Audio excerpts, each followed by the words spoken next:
This is the day the Lord has made. Let us rejoice and be glad. Easter, what a special time.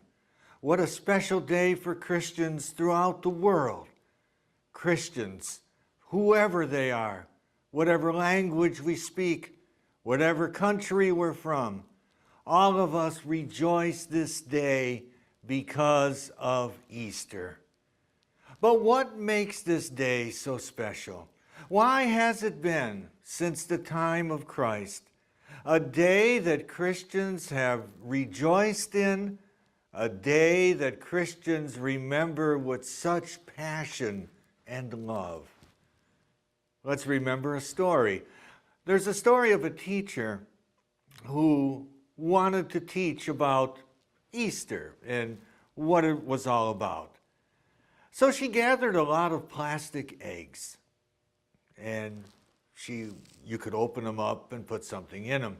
So she brought them to class one day, her second graders, and she said, all right, I want each of you, I'm going to give each of you an egg, and I want you to put something in the egg that tells me about Easter, that represents, that symbolizes. You understand those words?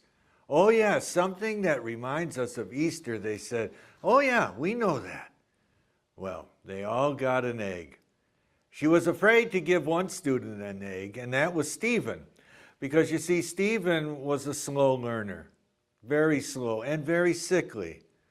So far during that year, the other students hadn't teased him or bullied him or anything, and she was happy about that. But the differences were going to be very, very obvious very, very soon.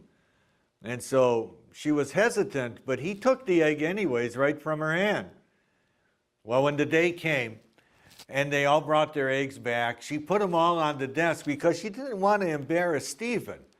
She was sure that he didn't understand what the project was. And so on the desk, she had all these eggs, and she opens one up, and there's a wild flower there. That's mine, says Mary. Oh, yes, Mary, flowers are life. And then she opened another one, and a butterfly flew out. And a little boy named Isaac said, oh my, isn't that wonderful? Yes, the teacher said, that is wonderful. That is life. And then she opened another egg, and there was a rock basically in there. And that's when a young boy raised his hand and said, teacher, that's mine. Well, what does the rock mean, she said. Well, look at the back of the rock. There's moss there. Life can grow anywhere. Ah, she said, very wise. And then she had another one she picked up, and it felt really light. Oh, she had a feeling this was Stephen's. And that's what it was, because Stephen jumped up and said, teacher, that's my egg. Oh, she didn't want to open that egg, but she did. And when she opened it, she looked at both of her hands. There was nothing in the egg.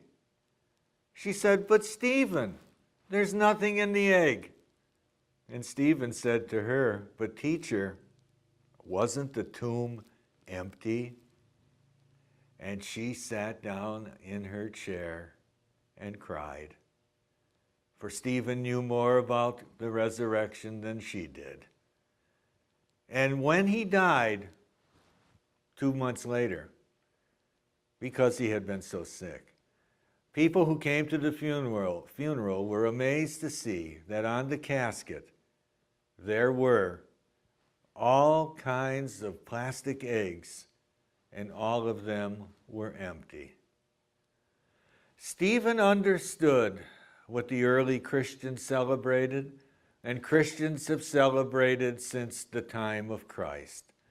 Namely, that the resurrection proves that Jesus is God. If he had just died, so what? He would have died like anybody else. But Jesus' ministry, Jesus' life was affirmed by God the Father in raising him from the dead. Christians have always believed in the resurrection. And we can talk about so many things about Easter, But the undeniable fact is that at the core of what we believe is Jesus rose. If Jesus had not risen from the dead, the entire history of the world would have been rewritten or changed, or we would not even be here to see it. Everything would be different. But because Jesus rose from the dead, we have hope. We believe that indeed God loves us. We believe that there is another life to come. We believe that there is hope. There is hope in all the pain that we suffer. There is hope in all we go through each and every day. God loves us. Oh my goodness, God loves us so much. And so on this day we say, rejoice and be glad. Rejoice and be glad. From all Divine Word missionaries throughout the world, we wish each and everyone a very, very happy Easter. And to remember, the tomb is empty.